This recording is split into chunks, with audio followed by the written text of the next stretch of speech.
Olá pessoal, tudo bem? Sejam bem-vindos ao canal. Hoje nós vamos resolver a questão número 10 da lista sobre energia mecânica. Essa questão tem o seguinte enunciado: Bungee jump é um esporte radical muito conhecido hoje em dia, em que uma pessoa salta de uma grande altura, presa a um cabo elástico. Considere o salto de uma pessoa de 80 quilos. A velocidade máxima atingida pela pessoa durante a queda é de 20 metros por segundo. A partir desse ponto, a força elástica do cabo começa a agir. O cabo atinge o dobro de seu comprimento normal quando a pessoa atinge o ponto mais baixo de sua trajetória. Para resolver as questões abaixo, despreze a resistência do ar. Item A. Calcule o comprimento normal do cabo. Item B. Determine a constante elástica do cabo. Bom, pessoal, essa questão tem o seguinte esquema. Nesse ponto que eu chamei de E, a pessoa começa a saltar, ou seja, ela salta. E depois ela passa no ponto A, quando a corda começa a ficar toda esticada. Tá certo? Bom, pessoal, essa questão é o seguinte. Temos aqui o ponto E, onde a pessoa salta do bungee jump em uma determinada altura, que eu chamei de HE. Ela passa uma determinada altura, no ponto que eu chamei de A. Nesse ponto, o cabo elástico ele está na sua comprimento relaxado total, que eu chamei de L0. Depois ele passa para o ponto B. Nesse ponto, esse cabo está totalmente esticado, tá certo? E esse comprimento, ele fala na questão que vale duas vezes esse comprimento aqui. Então, vale duas vezes L0, tá certo? Agora, vamos analisar as forças que atuam no objeto nesse ponto A, no ponto B e no ponto C, que é um ponto intermediário entre os pontos A e B. Show de bola? Vamos lá. No ponto A, nós temos a força peso atuando no objeto, tá certo? E a força elástica?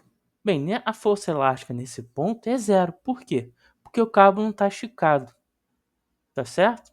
Então vamos ter só a força peso atuando no objeto no ponto A.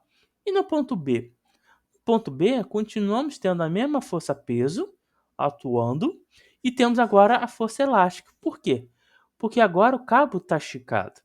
Lembre que a força elástica é o quê? É K, que é a constante elástica, vezes a deformação. Se temos deformação, temos força elástica. E nesse caso, a deformação vale quanto? Nesse ponto aqui que está relaxado até aqui, essa distância vale L0. Então, essa força elástica tem intensidade de quê? De Kx vezes L0, tá? E nesse ponto C? Bom, nesse ponto C, nós temos de novo a força peso, que é a mesma dos outros dois pontos, e temos a força elástica também, porque nesse ponto temos a deformação. Tá certo que esse ponto aqui, essa deformação, é menor do que do ponto B, tá certo? Mas essa força elástica aqui, ela se equipara à força peso, tá certo? Então vamos resolver. Bom, perceba o seguinte, que na trajetória indo de E até A, de A até C e de C até B, o corpo está sofrendo ação de forças conservativas, que é a força peso e a força elástica. Essas forças conservativas implicam que a energia mecânica que o corpo tem, ela vai se conservar, ela não vai mudar com o tempo. Então, vamos analisar os pontos A e o ponto B. Bom, se ela vai se conservar, a energia mecânica no ponto A tem que ser igual à energia mecânica no ponto B. E quem é a energia mecânica? Bom, a energia mecânica, como vocês sabem, é a soma da energia cinética mais a energia potencial, tá? Então, eu vou escrever isso para o ponto A e para o ponto B. E quem é a energia cinética? Bem, é meio da massa vezes a velocidade. Só que no ponto A, então essa velocidade vai ser no ponto A, isso ao quadrado. Mais a energia potencial no ponto A. Quem vai ser? Como a única força que está atuando no ponto A é a força peso, essa energia potencial aqui é a energia potencial gravitacional, que é o que? Massa do objeto, vezes a aceleração da gravidade, vezes a altura que esse ponto está em relação ao nível de referência, que é esse aqui. Então, é essa altura daqui, que vale quanto? L0. Show de bola? Show de bola. E a energia cinética no ponto B? É a mesma coisa que aqui do ponto A, só trocando A por B.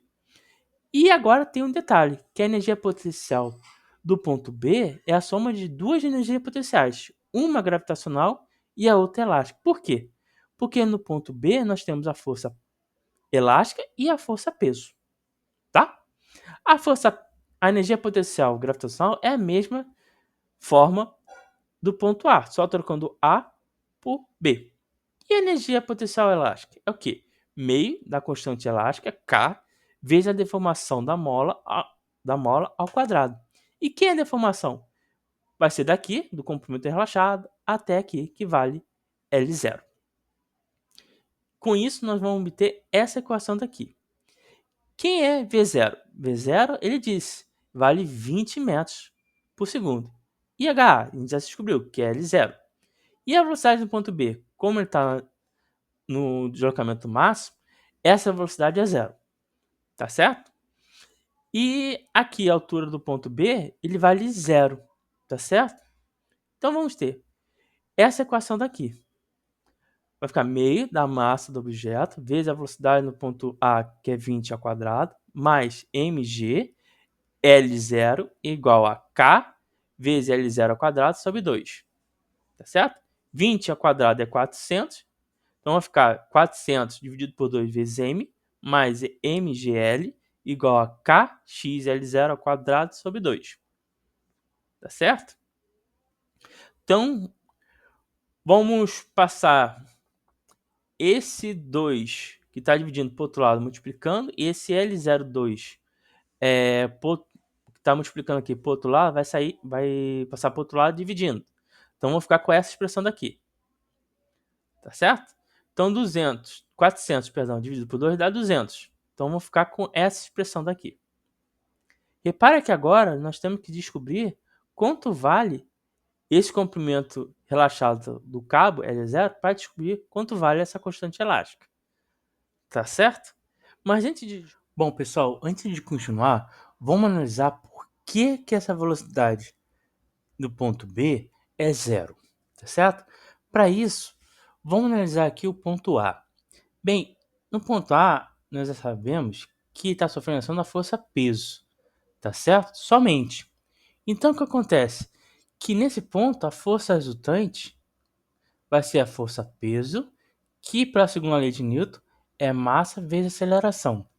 Sendo assim, a aceleração vai ser o quê? A força peso sobre a massa. Tá certo? Guarda esse resultado. Aqui no ponto C, vamos ter a força peso e a força elástica atuando no objeto. Assim, a força resultante nesse ponto é o que é? A força peso. Estou adotando aqui o eixo positivo para baixo, tá? Então vamos lá. Peso menos a força elástica é igual a massa vezes a aceleração. Para diferenciar dessa aqui, eu vou chamar de linha, tá? Então vamos ter que a aceleração linha vai ser a força peso menos a força elástica sobre m. Reparem que aqui, essa aceleração daqui, ela está apontando para baixo, na mesma direção e sentido que a força resultante, que é a força peso, tá? Para baixo. Já nesse ponto daqui, no ponto C, essa aceleração vai ser zero, porque nesse ponto a força peso e a força elástica se anulam. Tá certo? Então, nesse ponto aqui, a aceleração é zero. Agora, vamos analisar o ponto B. No ponto B, temos a força peso e a força elástica atuando no objeto. Então, de novo, a força resultante vai ser o quê? A força peso menos a força elástica. Só um minuto. Menos a força elástica é igual a massa vezes a aceleração. Só que para diferenciar dessa aceleração daqui e dessa, vou chamar de duas linhas. Então, a aceleração de duas linhas vai ser o quê? Peso menos a força elástica sobre a massa. Só que nesse ponto aqui, a força elástica e a força peso não se cancelam. E mais, a força elástica aqui é maior que a força peso. Com isso, essa Resultado daqui é um número negativo. Como assim negativo? Porque aqui eu estou dotando como eixo positivo para baixo. E negativo significa que essa aceleração está no sentido contrário a esse sentido. Ou seja, para cima.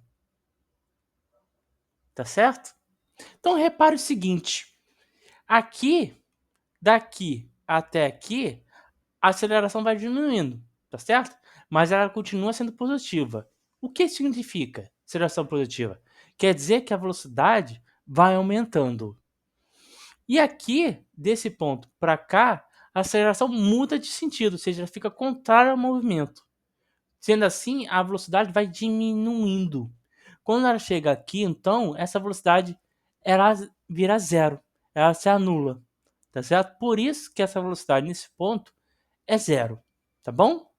Agora, pessoal, vamos continuar a resolução. Agora vamos para isso. Repare o seguinte, que entre o ponto E e o ponto A, a energia mecânica também se conserva. Tá certo? É isso aqui, a lei da conservação da energia mecânica. Então vamos resolver isso.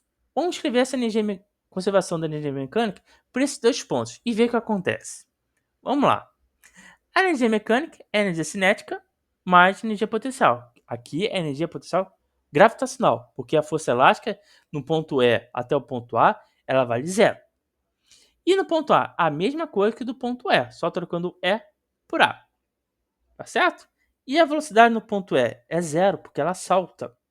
Tá certo? E a altura do ponto E, que é essa distância aqui, daqui até aqui, vale 2L0. E a velocidade no ponto A, ele disse, vale 20 metros por segundo. E a altura no ponto A, a gente já sabe, vale L0. Então, resolvendo essa conta, vamos obter essa expressão daqui. Com isso, vou passar esse MGL0 para o lado esquerdo. Então, isso aqui é mais, aqui vai passar para o outro lado menos. Então, vai ficar com isso aqui. Então, 2MGL menos MGL0 fica MGL0. E 400 dividido por 2 dá 200. M. Tá certo? Como aqui tem M e aqui também, eu vou cortar. Então, eu vou passar a aceleração da gravidade para o outro lado. Então, vai ficar L0 igual a 200 sobre G. Se a aceleração da gravidade considerar como 10, vão ficar L0 igual a 200 sobre 10, que é 20 metros. Tá certo? Agora eu descobri o comprimento relaxado do cabo. Tá certo? Que é o item A da questão. Agora, o item B é só pegar esse resultado e substituir aqui. Foi isso que eu fiz aqui. Então, resolvendo essa conta, vocês vão encontrar que K, a constante elástica da mola, vale 160 Nm por metro.